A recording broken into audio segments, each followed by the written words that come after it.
Vida Pública. Bem-vindos à Vida Pública, realizado pela Fundação Baldino do Amaral, TV Jornal Cruzeiro do Sul e TV Com. Este é um espaço democrático de reflexão e troca de ideias sobre os assuntos que, mesmo sem que se perceba, influenciam a vida de cada pessoa. Nossos projetos de vida, nossas esperanças, tudo aquilo que sonhamos para nós, para a nossa cidade e nosso país, passa pela esfera da vida pública. Espaço aberto à pluralidade, Vida Pública é um debate permanente sobre a realidade que nos cerca, para o qual estão convidados você, telespectador, e aqui, em nosso estúdio, todos os que têm alguma coisa importante a dizer. E a palavra hoje está com o gerente administrativo e financeiro do SOS, o professor doutor Vanderlei da Silva. Vanderlei da Silva é nascido em 25 de abril de 1964, em Piedade. Casado com Maria Helena Gomes da Silva, é pai de Graziele. Graduado em Direito pela Uniso, a Universidade de Sorocaba, em 2004, Vanderlei da Silva se especializou em Direito do Terceiro Setor pela FGV e também é mestre e doutor em Educação pela Uniso. Atualmente, atua como gerente administrativo e financeiro do SOS, Serviços de Obras Sociais. Presidente do Conselho Municipal de Assistência Social, presidente da UNIONG, União das Organizações de Sorocaba, presidente da Comissão do Terceiro Setor da OAB de Votorantim e professor universitário na Unip. Vanderlei, seja muito bem-vindo ao programa Vida Pública de hoje. Muito obrigado, Fernando. É uma grande satisfação estar aqui, podendo falar um pouco sobre o terceiro setor, sobre as organizações. Então, é a oportunidade que nós temos de trazer para o público um pouco mais de informações a respeito do que está ocorrendo no terceiro setor de Sorocaba e da região.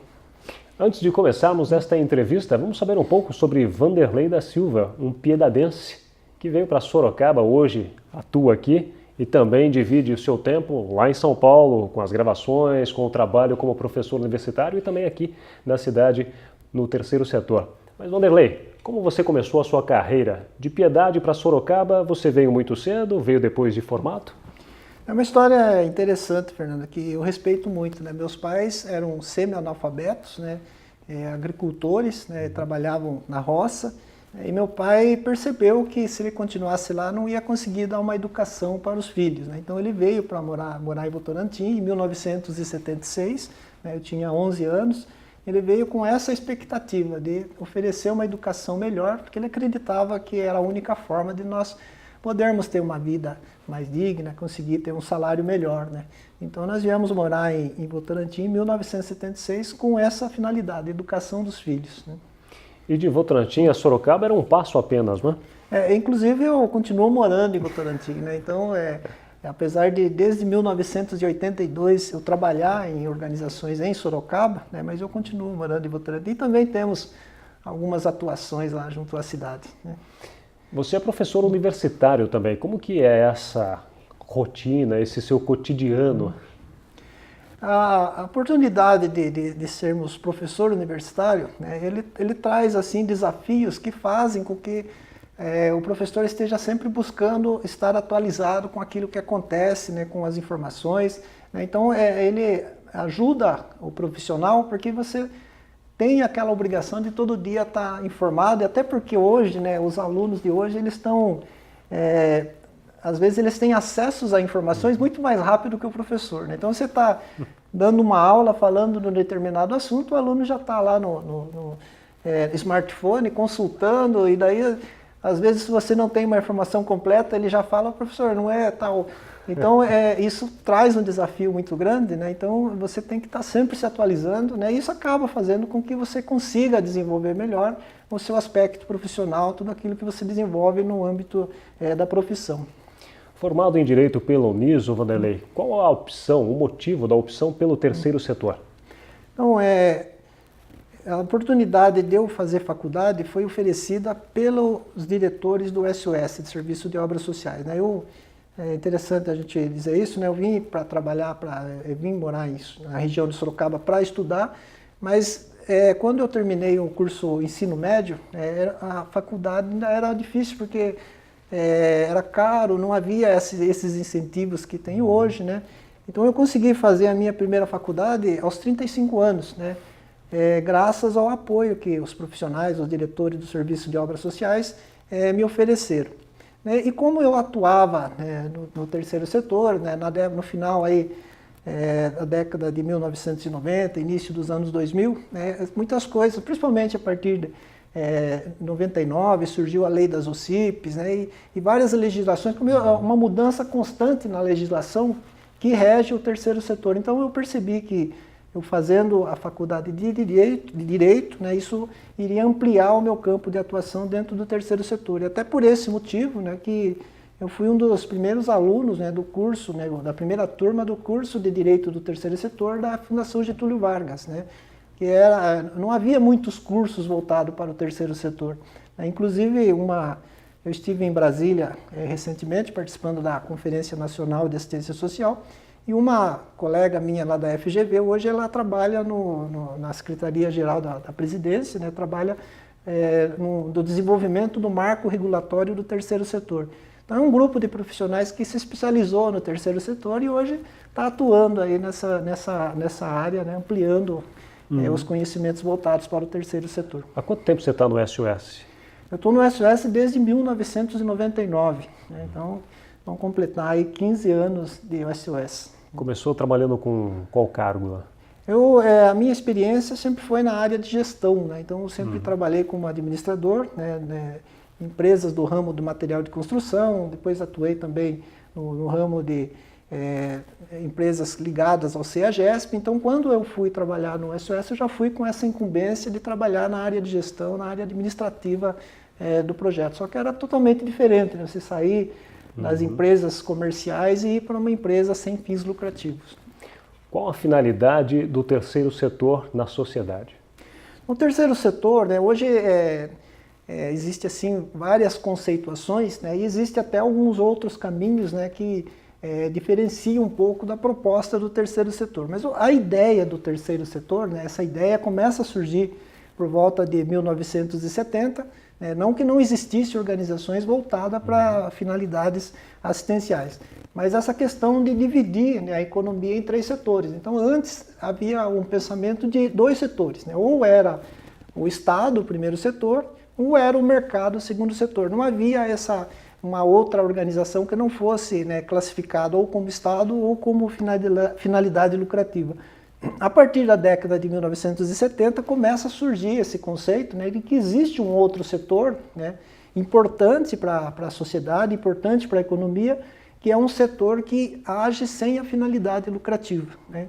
Então hoje o terceiro setor, né, ele busca fazer, né, esse intercâmbio entre o Estado, entre a iniciativa privada e a sociedade, né. Então, em muitos aspectos onde o Estado não consegue levar a sua ação, né, onde o mercado ele busca fazer um trabalho de responsabilidade social, mas essa não é a expertise dele, né, ele usa das organizações do terceiro setor para que esses trabalhos alcancem a população de uma forma geral, né? Então, o terceiro setor ele visa, né, fazer com que haja, né, uma distribuição melhor da riqueza, né, que consiga as pessoas consigam ter mais dignidade, né, através das suas ações, dos seus trabalhos, sejam voltados para o meio ambiente, sejam voltados para a assistência social ou qualquer outra área. Qual a relação entre o Estado e o terceiro setor? Ela é boa?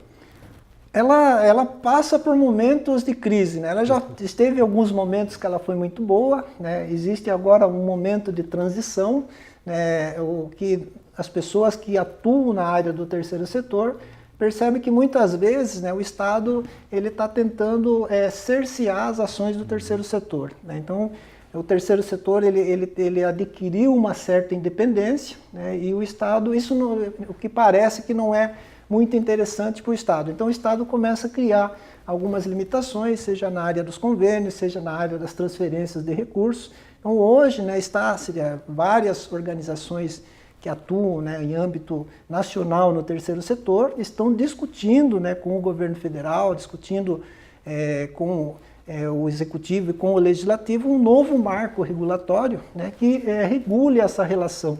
Porque existe assim uma tendência, né, de criminalização do terceiro setor, né? Algumas organizações utilizam de modo indevida as verbas públicas e isso acaba refletindo no setor de uma maneira geral. Então isso hoje precisa ser melhor regulamentado, né? Então O que se discute hoje, né, é que não é necessário, né, o governo ter uma preocupação muito excessiva em fazer verificação de notas fiscais, verificação, porque isso hoje, os próprios sistemas da Receita Federal permite que o Estado faça isso. O mais importante hoje é que o Estado observe, né, o resultado das ações que estão sendo feitas, né? Aquele projeto ele está produzindo, né, um impacto na sociedade, né, ele está mudando a vida de algumas pessoas, e isso que é o mais importante hoje, né? Fala-se muito que Sorocaba é uma cidade generosa. Isso é verdade? Sorocaba ela tem uma característica, né, das pessoas se envolverem com o terceiro setor. Então, em vários aspectos da sociedade, você vai encontrar, né, profissionais, seja da área da imprensa, do direito, da medicina, né, da educação, pessoas que estão envolvidas em projeto social. Então, existe essa cultura de envolvimento, né, de profissionais com ações sociais, com ações do terceiro setor. Isso faz, né, com que o terceiro setor de Sorocaba ele se destaque pela profissionalização, né? Então, recentemente a Uniong promoveu algumas palestras na região de Barueri, né?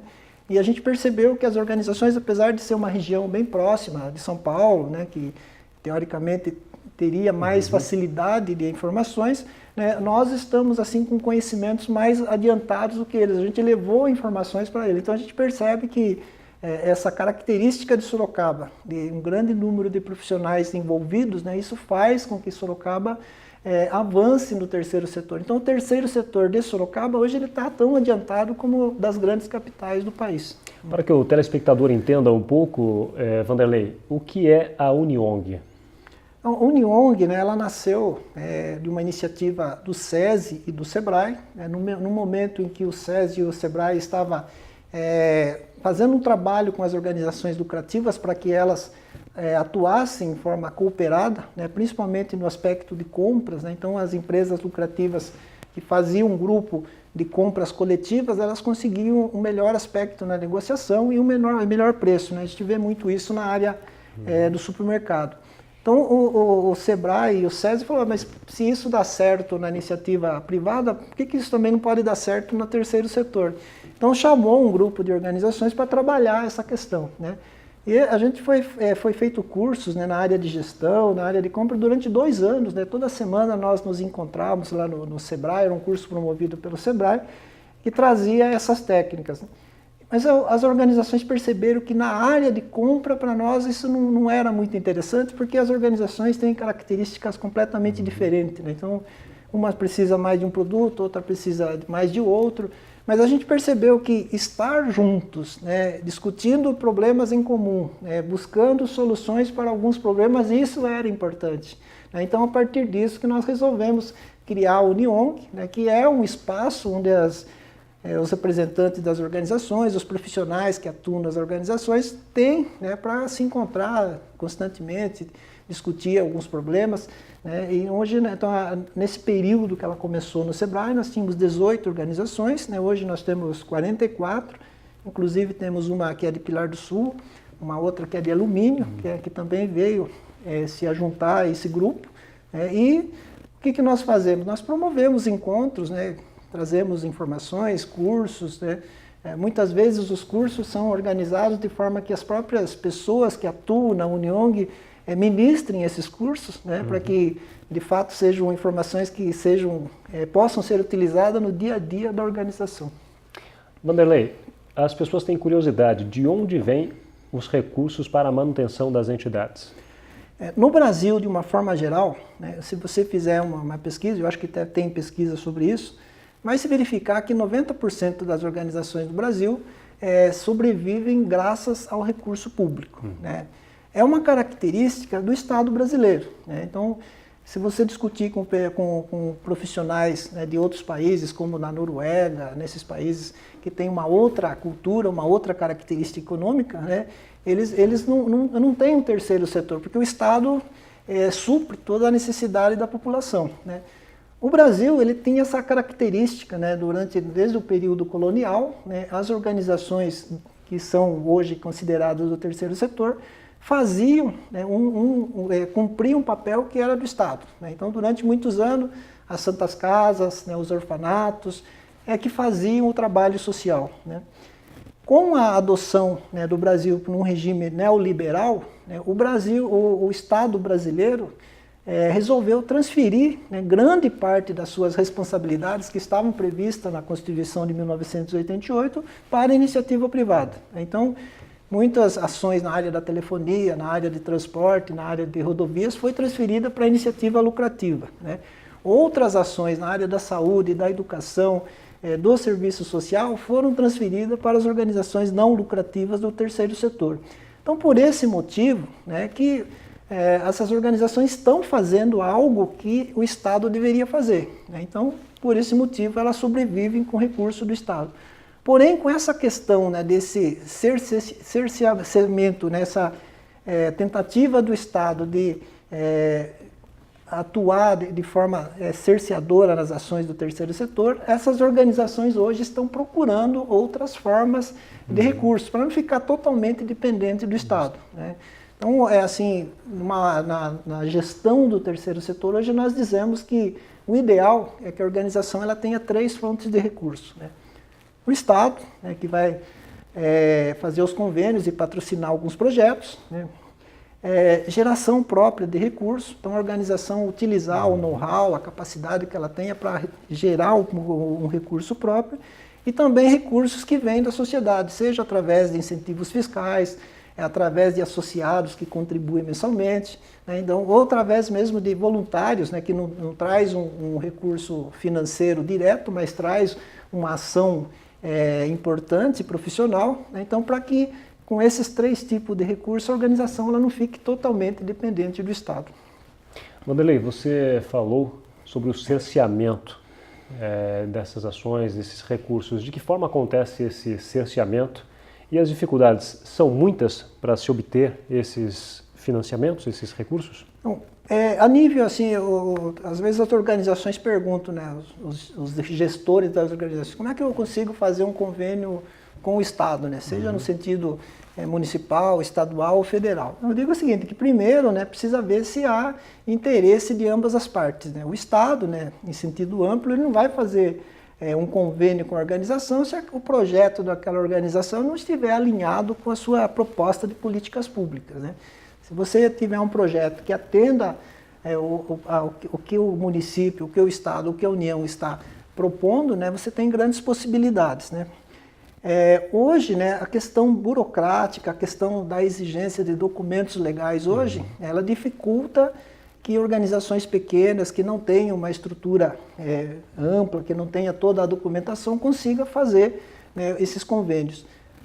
No âmbito, né, do governo federal, né, que é o âmbito onde existe mais recursos, né, existe mais possibilidades de você conseguir recursos, as dificuldades são ainda maiores, né, porque hoje existe um sistema chamado sistema de convênios, que todos os recursos transferidos passam por esse sistema. É um sistema assim, bem parecido com o sistema da Receita Federal, né, onde os projetos serão disponibilizados, né, as organizações apresentarão suas propostas, né, toda a prestação de conta é feita por aquele sistema.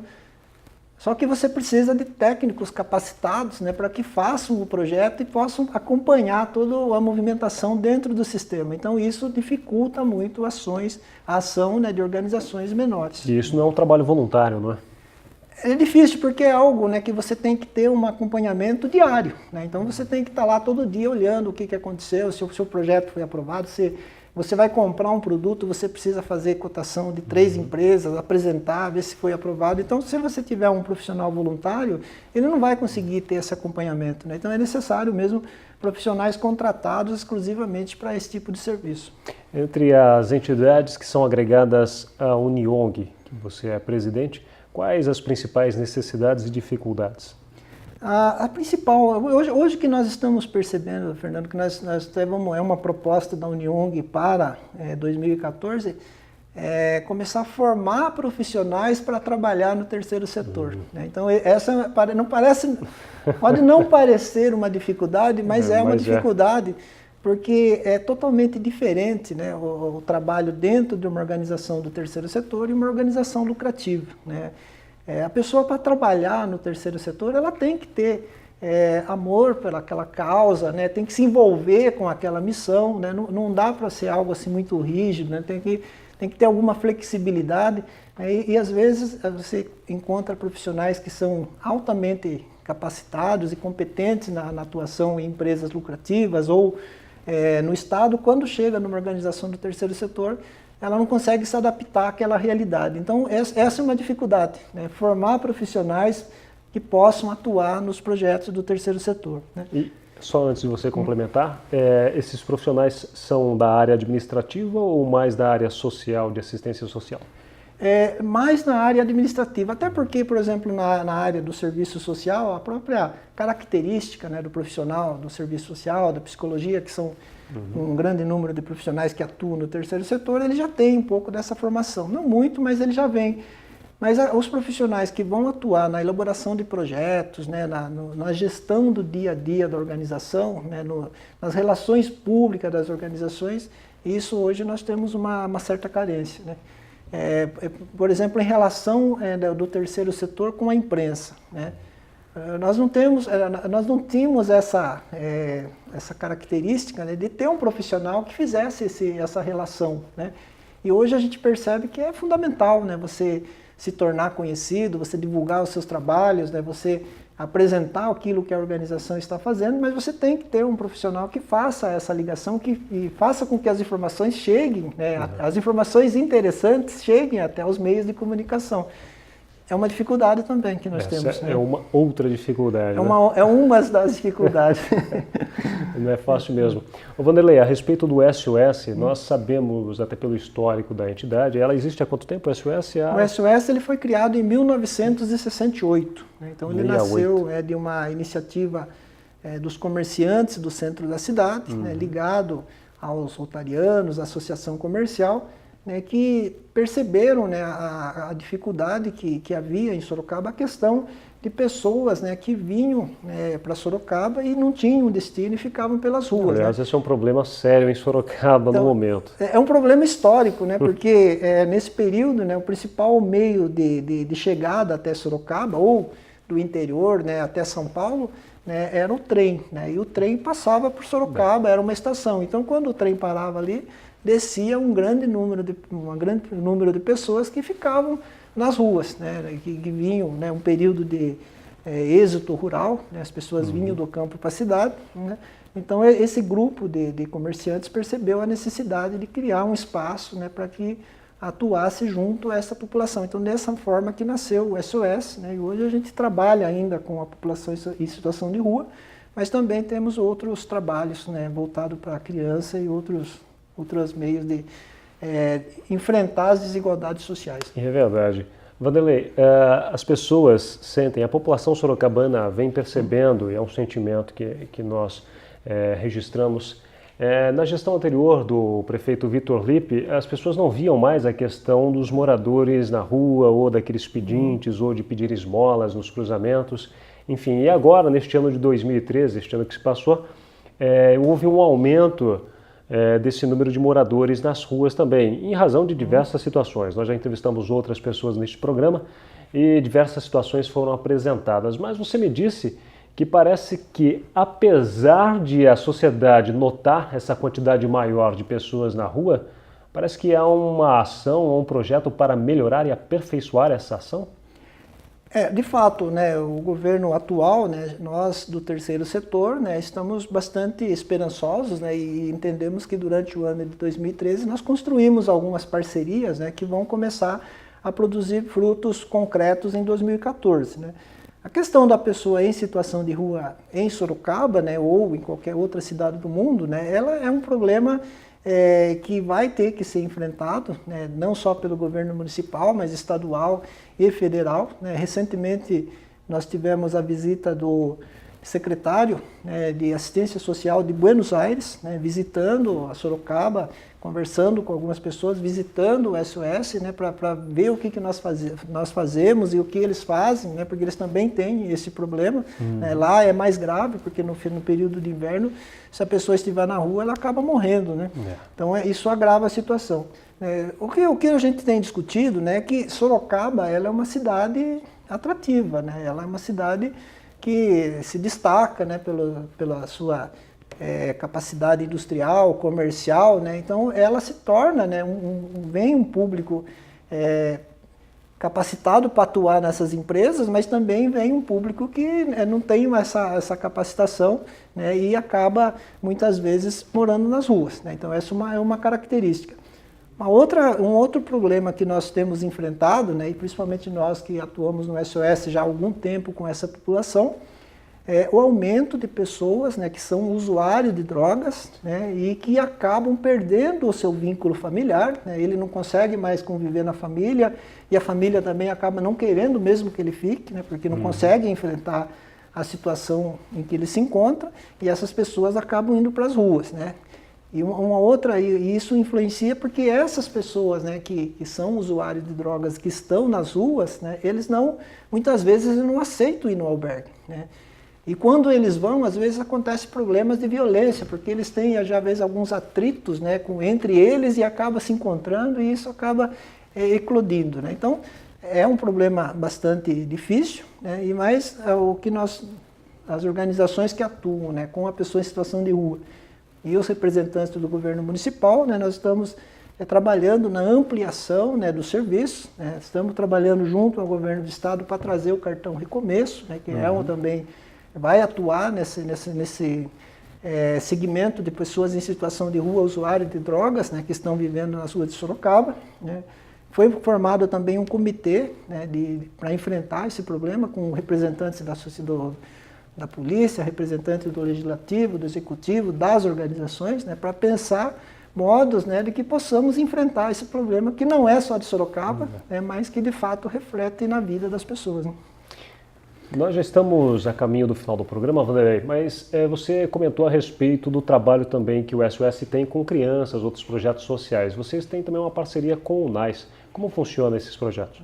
Então, o NAS, né, na verdade, ele nasceu, né, de uma parceria do SOS com, né, o governo municipal, tendo a participação do Conselho Municipal da Criança e do Adolescente, da Vara da Infância e da Juventude, né. Então, qual é a ideia do Clube do NAS? O Clube do NAS ele atua, né, no espaço entre que aquele jovem que está em situação de conflito com a lei, né, do momento que ele comete o ato infracional, até o momento que ele vai receber uma medida da justiça, né. Então existe um período temporal aí que quando o NAS foi criado era em torno de 9 a 10 meses, né, hoje isso reduziu, né, hoje é em torno de 3 meses, mas nesses 3 meses ele tem um acompanhamento, né.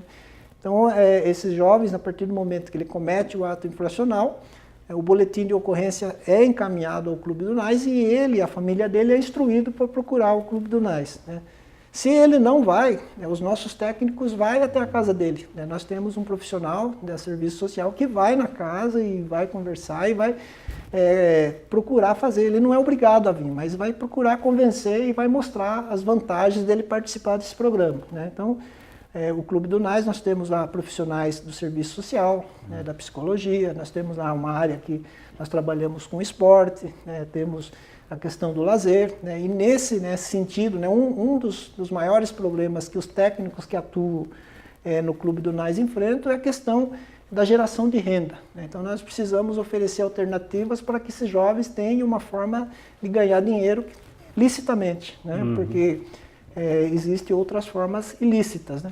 Então nós estamos aí desenvolvendo projetos na área da padaria artesanal, né, na escola de modas, né, fizemos uma parceria com o consulado da Alemanha para fazer um curso de serigrafia, né. Então a gente tem ampliado, né, as opções para que esse jovem possa, né, ter um espaço de atuação nesse período. Hoje quantas crianças e adolescentes são atendidos? Assim, a média de boletim de ocorrências que a gente recebe todos os meses, né, é em torno aí de 90 boletins, né. Jovens em atendimento, né, nós vamos fechar o ano aí com 413 jovens sendo atendidos, né, regularmente dentro do Clube do NAS. Muito bem, Vanderlei, chegamos ao final do nosso programa. Quero agradecer muito a sua participação no Vida Pública de hoje. Obrigado, Fernando. É uma grande satisfação estar aqui falando sobre esses assuntos, né, e estamos sempre à disposição. Ok, o Vida Pública de hoje conversou com o gerente administrativo e financeiro do SOS, o Serviço de Obras Sociais, professor Dr. Vanderlei da Silva. programa Vida Pública pode ser assistido no canal de vídeos do portal Cruzeiro do Sul em www.cruzeirodosul.inf.br, na TV Com, canal 7 da NET, TV Votorantim, canal 10 e TV Comunitária, canal 3 pela Supermídia. Agradecemos também a participação da nossa equipe de produção, o diretor de produção José Carlos Finês e o editor-geral Ednilson Jodar Lopes. O Vida Pública de hoje fica por aqui. Até o próximo.